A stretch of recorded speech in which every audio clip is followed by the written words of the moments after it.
Hello and welcome back to the most amazing channel on the internet. I am your host, Miss Rebecca Jane Felgate. You love part 1, so part 2 is on. This is the top 10 scary native urban legends part 2. I love these urban legend videos because I feel like I'm learning some really good history. Do you guys like history too? If so, what's your favourite period of history that you've learned about? I absolutely love ancient cultures like Greeks and Romans and Egyptians, but I also love Europe between 1910 and 1945. It was absolutely all kicking off, wasn't it? Let's have a history chat in the comments section down below. Also, please do like this video and share it with a friend, and check out the links to our Instagrams in the description box. Stick around to the end of the video where I'll be reading comments from a previous one and, just enjoy. Learn something. I know I did. So thunder is a very big part of most Native American cultures, and this legend comes from the Cherokee. At number 10, we have the Thunder Boys. Okay, there are actually 2 concerning Cherokee myths and legends about thunder. One is a legend that involves so-called little people who cause sharp claps of thunder that can then cause lightning strikes near women,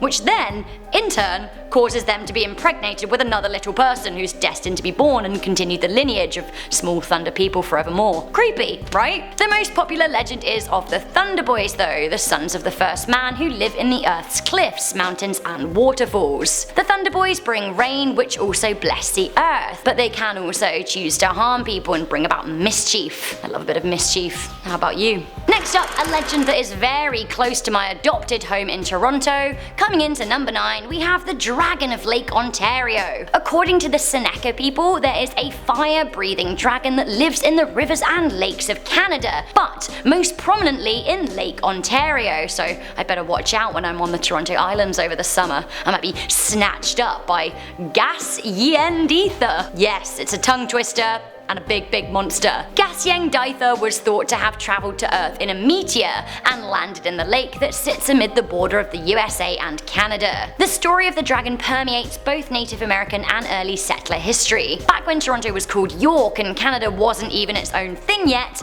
European settlers noticed something going on in Lake Ontario. Was it a giant snake? Was it a trick to the eye? As the 1800s progressed and the city that would eventually become Toronto developed, more reports of a huge 30-foot snake in the lake just kept on surfacing. It seems the old snakey in the lakey liked to swim too. He was spotted in Kingston, Ontario, leading to the popular legends of Kingsty. Sure enough, the Seneca had called it long before the 1800s. Today, many cryptozoologists think that the lake monster could be some sort of relic plesiosaur, a large long-necked marine reptile still alive. The last time someone spotted Gasienditha was in the late 1960s. Is it still out there? Has anyone seen it? Let me know. Coming into number 8, we have the legend of the animal's revenge. So, I hate to break it to you, but according to the Cherokee anyway, animals are not happy with us, and honestly, I guess who could blame them? The people of the Cherokee still exist today, and they originated in the Appalachians. It's my absolute dream to hike the Appalachian Trail one day, like I feel it in my bones. That being said, I'd need to do my best to appease the animals. It is a long-held native belief that once upon a time, animals and humans lived in peace and harmony. Back then, the power of all animals, including humans, was far more equal. But then the human population started to swell, which meant that we got a lot stronger. Legend has it that the animals met to discuss what they would do to protect themselves. It's said that a council of deers and bears met and decided to bring plague upon hunters who killed for sport rather than need. A council of birds, insects and small animals concocted infectious diseases to spread to humans too. Now luckily, the plants are on our side, and they vowed that for every disease created by the animals, they would in turn create a cure. Sadly, there's no cure for human weapons like bullets and knives though, eh? Just a good old-fashioned hopeful stitch 'em up. Coming into number 7, we have the ancient burial grounds. Ancient native burial grounds. Don't mess with them. This is an enduring urban legend across America and basically the premise of the movie Poltergeist. There are many a ghost story that come from the building upon sacred ground, usually by big corporations who disregard the scare stories surrounding the land that they think is going to be profitable. One example comes from Rock Rimon in Colorado Springs. It is alleged that a McDonald's was built on an ancient burial ground and an old Native American settlement. The Rock Rimon restaurant in question has been haunted by an angry-looking Native American man with a dour face. Apparently the disgruntled ghost turns on taps, jangles keys, and produces phantom screams. Although I would say it could be a bit worse, there's not the whole TV sucking jelly thing. Coming Coming into number 6, we have the bearers of bad news. Beware the owls, or so say the Cherokee. Owls are actually a very important part of a lot of Native American cultures. The owls, man. The owls are not what they seem. Did anyone else watch Twin Peaks?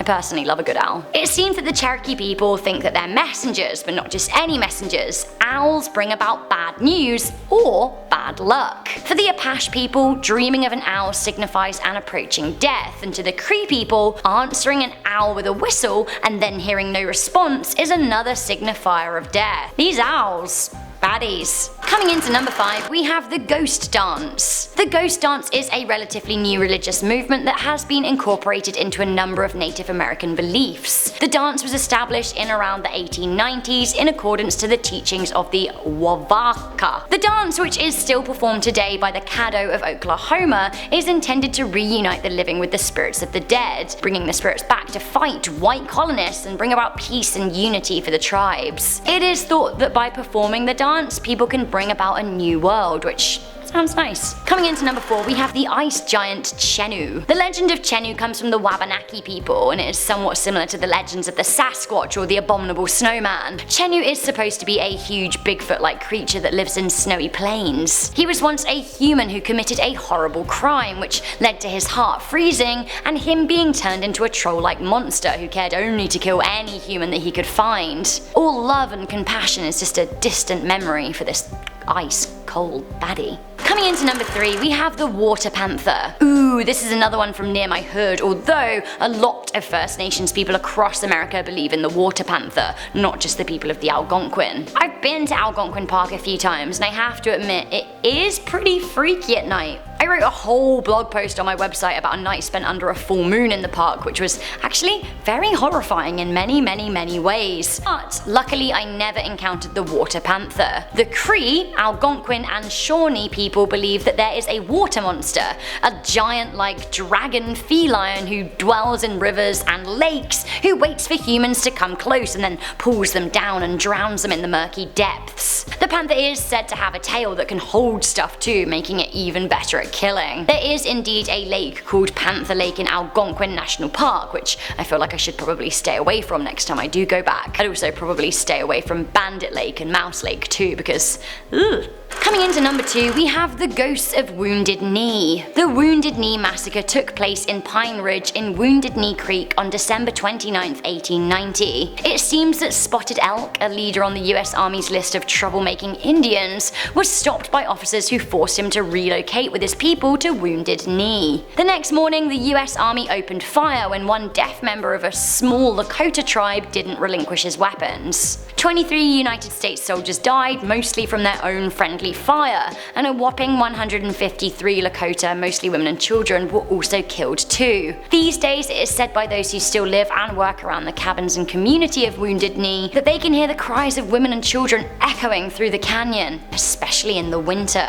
Finally, coming into number 1, we have He Who Must Not Be Named. This is kind of like a Native American Voldemort style thing. Now I know that J.K. Rowling's Dark Wizard is a work of fiction, and even if he wasn't, I'm a Slytherin and I fancy my chances in a cheeky duel, but I don't know about invoking the spirit of a dark soul eater from the Choctaw tribe. They have a name for it, but I'm not gonna say it, because if the Choctaw avoids saying it at all costs, it seems like maybe we should respect that. It seems that this soul eater is a shadow who permeates into people's bodies, filling them with evil thoughts and oppression. Eventually, it creeps into their very souls and eats them alive. You absolutely do not want an encounter with this shadow spirit, so don't say his name. Well, that was the top 10 scary Native American urban legends part 2. I honestly once again feel like I've learned something about a culture. Have you guys? Do let me know in the comments section down below which legend you found the spookiest, and don't forget to let me know what you think is the most interesting historical era. If anyone does have native roots, do you have any other urban legends that I need to know about? Let me know, because I'm up for making a part 3. Honestly, I love learning. Before I go, I'm just gonna read some comments from one of our most recent videos, the top 10 scary images seen in smoke. Straka Zulu wrote, "S'mores! Smoke monsters! Most amazing top 10! I call that a good day." Mate. Me too. Nijifu Giru said, "I'd buy you a drink, Rebecca, tell me more stories." Okay, I'll have a hearty gin and tonic, thank you, and I hope you're sitting comfortably. drinks for stories. I think that's a fair exchange. Thank you guys for watching this video. Do make sure you leave a good old thumbs up on it and share it with a friend. Leave me a comment if you want one to be read out in a future video. I'm your host Rebecca Felgate, and I'll see you guys soon. Bye!